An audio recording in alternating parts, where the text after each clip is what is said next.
Hello all and welcome to తైవి. మధ్యాహ్నం Ramayanam introduction glimpse అన్నారు. ఒక పక్క హ్యాపీనెస్, రణ్బీర్, యష్, సాయి పల్లవి లాంటి స్టార్ కాస్ట్ ఉన్నారని, మంచి విఎఫ్ఎక్స్ కంపెనీ వాళ్ళు వర్క్ చేస్తున్నారని. కానీ ఇంకో పక్క భయం, ఎందుకంటే ఓం రావత్ కొట్టిన దెబ్బ లాంటిది. అసలు అవుట్పుట్ చూసేదాకా హోప్స్ పెంచుకోవద్దు అని ఫిక్స్ అయ్యా. కానీ ఒక్కసారి ఆ అవుట్పుట్ చూశాక మాత్రం అమ్మయ్యా దేవుడున్నాడురా అనిపించింది. ప్రభాస్ గారు నమ్మేసి ఆదిపురుష్ షోకే చేస్తే చివరికి అది అసలు రామాయణమే కాదు అన్నారు. కానీ వీళ్ళలా కాదు, రామాయణం అని చెప్పి రామాయణమే తీశారు. రావణుడికి స్పైక్స్ పెట్టడాలు అలాంటివి ఏం చేయలేదు. గేమ్ ఆఫ్ థ్రోన్స్ మాన్స్టర్స్ లాంటివి యాడ్ చేయలేదు. ఆదిపురుష్ లో ప్రభాస్ ఒక్కళ్ళే పర్ఫెక్ట్ కాస్టింగ్ ఏమో, కానీ ఇక్కడ రామ్ అండ్ రావణ ఇద్దరు కాస్టింగ్ పర్ఫెక్ట్ ఉంది. ఈ గ్లిమ్స్ లో లైవ్ యాక్షన్ షాట్స్ ఎక్కువ చూపించలేదు, బట్ స్టార్టింగ్ లో వచ్చే ఆ విఎఫ్ఎక్స్ షాట్స్ అన్ని క్వాలిటీ అద్దరిపోయాయి. స్టార్ట్ చేయడమే మన త్రిమూర్తుల గురించి చెప్తూ స్టార్ట్ చేశారు. చెడు అనేది అంతం చేయడానికి ఒక మహాయుద్ధం రాబోతుంది అని స్టార్ట్ చేశారు. ఇక్కడ Ram and Ravana characters VFX images కూడా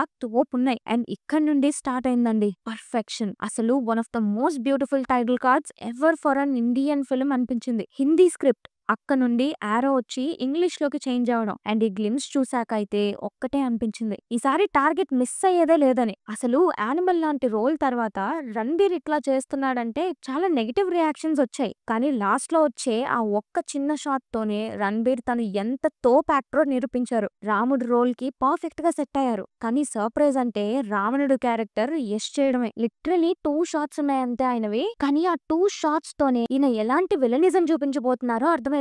హీ లుక్స్ టెర్రిఫైయింగ్. అసలు యష్ స్క్రీన్ ప్రెజెన్సే క్రేజీ ఉంటది. ఇక మూవీలో ఫుల్ రోల్ లో Yash is going to rock అంతే. ఇంకా వేరే క్యారెక్టర్స్ ఏవి చూపించలేదు. ప్రస్తుతం గుడ్ వర్సెస్ ఈవిల్ థీమ్ లోనే డిజైన్ చేశారు. సో రామ అండ్ రావణ ఒక్కటే చూపించారు. ఈ టీజర్ లో ఇంకొక ఇంప్రెసివ్ థింగ్ అంటే అది మ్యూజిక్ అండి.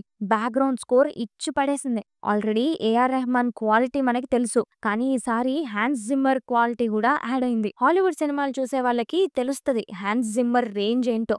Dark night, Dune, Interstellar, recent గా వచ్చిన F1 మూవీ కూడా ఆయనే మ్యూజిక్ ఇచ్చారు. ఇలాంటి ఇద్దరు తోపులు ఇచ్చారు కాబట్టే ఏమో అంత బాగా వచ్చింది. అసలు స్కోర్ కోసమే రిపీట్స్ లో చూస్తున్న గ్లిమ్స్ చాలా గ్రాండ్ ఉంది. ఫైనల్లీ ఈ గ్లిమ్స్ చూసాక అయితే ఒకటి అనిపించింది, ఆదిపురుష్ తో ఓం రావత్ ఇచ్చిన ట్రామా, పెట్టిన బాధ అన్ని పోయాయి. అసలు one of the biggest epic అంటే ఎలా తీయాలి దాన్ని మొత్తం చెడగొట్టారు. ఫైనల్లీ ఆ పెయిన్ఫుల్ చాప్టర్ కి ఎండ్ కార్డ్ పడింది. కానీ సాడ్ అనిపించింది ఏంటంటే మన డార్లింగ్ కి మంచి రోల్ మిస్ అయిందనేసి. ఎదర్ వే ఇది రాముడు కథ, సో మంచిగానే ఉంటది. ఈసారి డైరెక్ట్ చేసేది దంగల్ మూవీ డైరెక్టర్, సో మంచిగానే తీస్తారనిపిస్తుంది. అలానే విఎఫ్ఎక్స్ కూడా డీనెగ్ అనే కంపెనీ చేస్తుంది. Double negative. కల్కి మూవీకి వీళ్ళే విఎఫ్ఎక్స్ చేశారు. కల్కి విఎఫ్ఎక్స్ అవుట్పుట్ చాలా బాగుంటది. పైగా రామాయణ ప్రొడ్యూస్ చేసేది కూడా విఎఫ్ఎక్స్ కంపెనీ సిఇఓఏ ప్రొడ్యూస్ చేస్తున్నారు కాబట్టి విఎఫ్ఎక్స్ వర్క్స్ కరెక్ట్ గా ఎలా చేయాలో తెలుస్తుంది. ఈయనకి ప్రొడక్షన్ ఎక్స్పీరియన్స్ కూడా ఉంది. ఫైనల్లీ మన రామాయణంకి ఒక మంచి ప్రొడ్యూసర్, మంచి డైరెక్టర్, ఎక్సలెంట్ కాస్ట్ అండ్ ఇచ్చి పడేసే మ్యూజిక్ డైరెక్టర్స్ అందరూ దొరికేశారు.